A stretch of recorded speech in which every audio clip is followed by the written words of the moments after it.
Hi everyone, it's me, Hopefully Skinny. I know I've been very bad about my videos. I haven't done one for a couple of years. And to be flat out honest, it is because I just couldn't get my shit together and take care of my body. And I didn't want to go on and be like, hi guys, yeah, I haven't tried to do anything that I said I was going to do. But a few things have changed, and I really do need to get back on here with my community and my support and really try to get a hold of this added weight gain. And here are some of the things why. One, about a year ago, my Keyson Severus Snape knocked me down the stairs, and about 2 days later, I fell down the stairs and going down into our basement and got my right leg caught up behind me. And since I did that, my knee will randomly start hurting it and will not allow me to put any weight on it. And we have about four levels of stairs in my house that I must navigate on a daily basis to survive in this home. So I have been in quite a bit of pain with my knee. The second thing was about a little under 2 years ago, I want to say about a year and a half ago, I ended up going to the emergency room due to severe stomach pain that I've had continuously. And it was just getting worse and worse. And so my fiance convinced me to go to the ER. And once we get there, they give me pain medicine. It doesn't work. They do a GI tract. I think I've talked about this before. And they find that I have a hernia in the upper region of my stomach so that it actually goes up into my diaphragm, which is one of the reasons why I have severe heartburn. The other reason they can't find out why my lower stomach, not my abdomen, my actual, like it feels like it's in my stomach, is in severe pain, they don't know. So I have to go to a bariatric surgeon for that. Why my insurance at the time through work did not cover that. And I found that out when I called my insurance and be like, hey, I'm having some complications due to my weight loss surgery. I need to see a bariatric surgeon.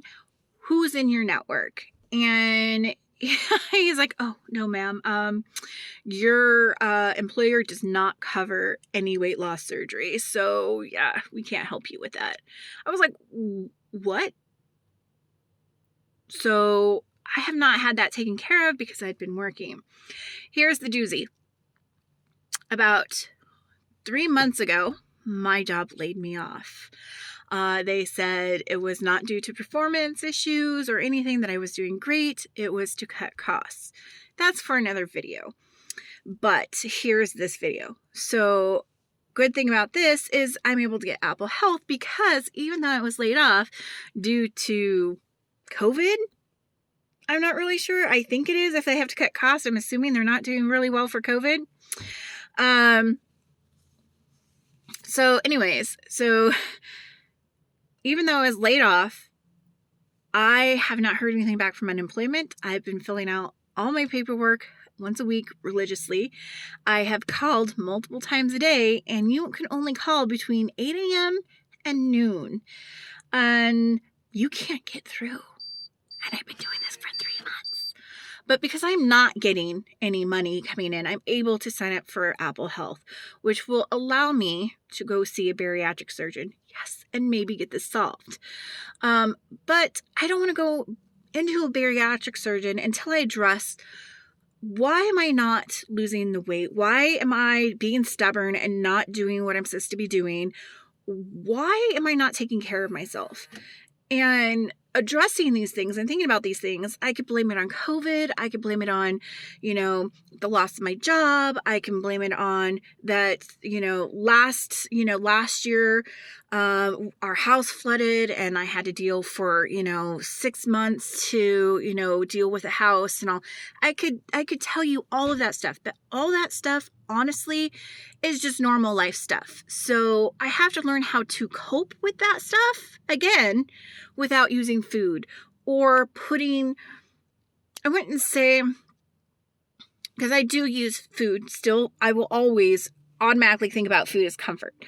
But I will say this, even with all of that, knowing all of this, I still realize that food isn't a comfort. I still cannot eat. Like, my stomach is still teeny tiny. I still can't eat very much, but it is what I'm choosing to eat. Like I have for the past 2 days have been logging all of my food.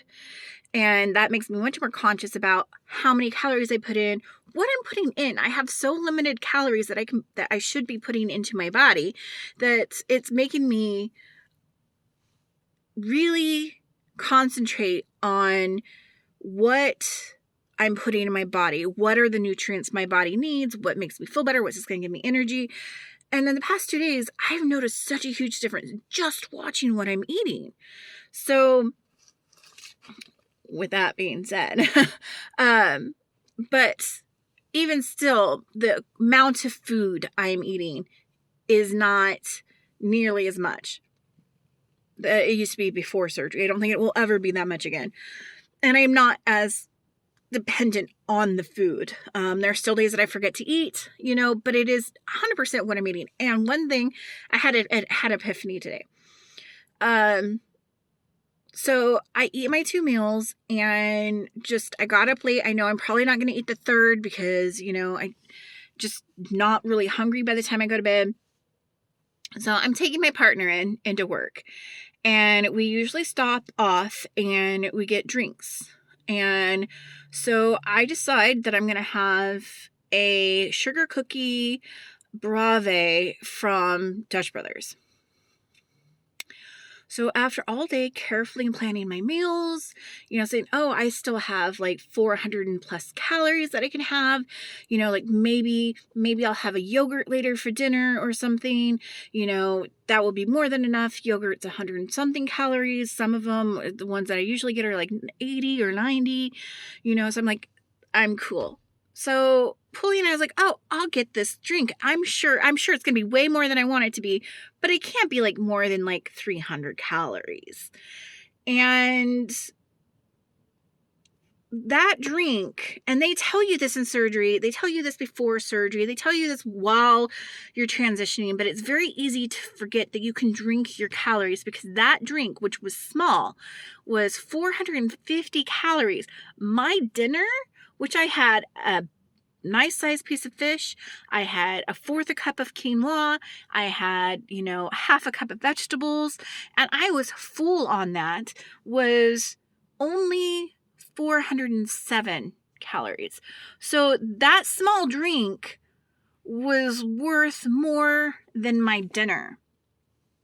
And here's what's going crazy. Do you remember when I said my stomach hurt? Went to the hospital, all of that. And there are very few things that don't make my stomach hurt. One of them being Cheetos. And I know this sounds absolutely crazy because it's oil.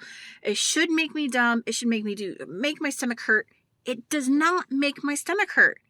And I think it's because when you put the Cheeto in your mouth, if you get the puffs, it dissolves. And so I don't have problems with Cheetos. They don't hurt my stomach. I can eat the Cheetos. It doesn't hurt my stomach, but I also don't get full on them because they're really not substantial. So I could eat quite a bit of those. The second thing is most drinks don't hurt. So I'd been drinking a lot of my calories because my stomach is hurting. Like, not even thinking about it. And it was just I wouldn't have noticed this if I wasn't logging what I was eating. And so with that being said, well, even though I'm still underneath my calories with that drink, and it did have 10 grams of protein, which is pretty good for, I think, like a 12 ounce, this thing. It's not really big, this little small thing. And most of it is ice because I like my stuff iced. It is still, even though I'm still within my calorie intake, my goal and all of that stuff, I didn't get any nutritional value other than the protein. There was no vitamin C. There was no other vitamins, potassium, nothing in this drink. Sorry. I am Sorry. I gotta fix this. I'm in my car. Don't ask why. It's simple. If I go inside, I'm not gonna do this video. Just sucks. I know. That's just how it is, unfortunately. So, with that being said about the drinks, I'm now more aware of it, and I probably will not be doing unaltered drinks. I'll just have to do sugar-free or try to do fat-free. The calorie intake is just more than I would want to spend on a single drink. The other thing is I kind of gotten away from the no soda. I still don't drink nearly as much soda as I used to. I used to double fist Diet Pepsi like no tomorrow. Like, I would go through like a 12-pack, a 24-pack in a matter of like 2 days, if not sooner. So I have had soda, and I would have maybe 1, 2 a day, sometimes not. It was definitely not double fisting soda, but I was definitely having way more than I should. Mostly diet soda, and I can't do that. I don't know why I do it, because when I drink it, it's painful. I don't like the taste, yet somehow I was still doing it. Like, can anyone explain to me why we do things like this? Like, we know we're not supposed to have it. One, we know it's painful. Two, and we don't like the taste. So why are we doing this? Like, why am I doing this to myself? So I have just cut out soda completely. And I went grocery shopping, and I have did nothing but healthy food in the house. We do have like our canned pantry stuff down in the garage, but I'm not going to get rid of those. And there's a reason why. With the pandemic, I don't want to have to force to go out, or if things are low, which I'm sure they won't be. I'm sure like the world's not going to come to an end and all of that. But it's also that security of, at least we have that stuff if it does. But going forward, I am definitely going to be shopping around the outside of the stores. We don't do aisles. The only time you do aisles if you go buy a loaf of rye bread, or, well, because now they have like the cheese and stuff are like down the aisles too, and I do go there for yogurt and cottage cheese and stuff like that. But also my partner is diabetic, and he is struggling with his blood sugar, and I kind of was like, oh yeah, okay, whatever, like it's his responsibility, but honestly, I'm the one that does most of the cooking, and I am a carb girl. I'm not even gonna lie. I love my carbs. Even after surgery, once I was able to stand them a little bit better, I was like, give me pasta, give me bread, give me rice, like give me all that good stuff.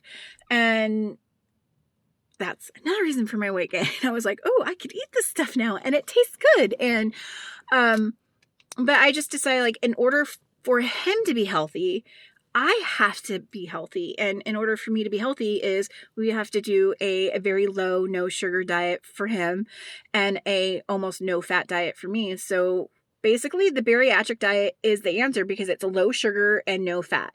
So he's eating bariatric with me. He does have a little bit larger portion because he can eat more. He does more of outside junk. He needs more calories than I do. But with the possibility of having a revision, which I think in the end I'll probably need, I didn't want to go into the revision without addressing the reasons why I'm gaining weight, why am I self-sabotaging, why am I not doing what I'm supposed to do. And I could sit here and say all these excuses, like I said earlier, COVID, my house, my dogs, my life, my job, whatever it is, but the fact of the matter is those are everyday life things. And I have to be able to cope with those stressful things so that I can be healthy. I can't turn to food. I cannot be like, oh, I don't want to think about logging my food. I'm so upset. I'm so stressed out. There's so much I have to do. I'm not going to think about that. I don't want to do that anymore. So that means there are some things that are probably going to have to go on the plate, or just X off of my plate at all. Just like, this is not mine. I'm not doing this. This is not important. So that's some evaluating, but I really feel, say this every time, and every time it's true. But I really feel that something has changed for me. You know, when I started cooking healthier, it wasn't like, oh, I can't wait till like I can fall into this routine again. It was very easy for me because I did the routine for so long at the beginning of my surgery, the middle, like throughout my whole surgery, except for the last couple of years. And I was just like, oh, I miss this. Like, I feel good. Like, I don't feel heavy. I don't feel tired. I don't feel lethargic. Like, what is wrong with me? And so much. And that may be another video, but I'm just here to say hello. I'm back. Please hold me accountable. Please comment. Please be supportive. I will need it. And I hope all of you guys have an incredible journey like I have and have been. Just remember, before you start any diet or any exercise routine or think about surgery, please talk to your medical professional and make sure that you follow it and you are doing what's best for your body and you're listening. And remember, you're the only advocate for yourself. So when doctors are there, and I'm telling you in my experience, I have had so much bias thrown at me that I've really had to fight for my health. I really had to fight for myself. Don't be afraid to do that for you. No matter what your weight is, no matter what you look like, you are worthy of a healthy, happy life. And do what you have to do to get that. So please, please, please, please don't listen to doctors when they say it's just your weight over something, because your weight may contribute to it, but it could be something else. So just remember, you know your body. You need to listen to it. Make sure you're honest and you fight for what's going on with your body with your doctors. Because they were telling me that I had cyst on my ovaries for 3 years when my gallbladder was getting ready to rupture. And that's what was wrong. And nobody was listening to me. So you have to fight for yourself. Anyways, I'm going to go. And maybe I'll do another video tomorrow for accountability because I am tracking my food. So maybe this is the way for me to do it. But I love you all. And I wish you guys success and happiness and all of that stuff. And I hope to see you guys soon. Bye.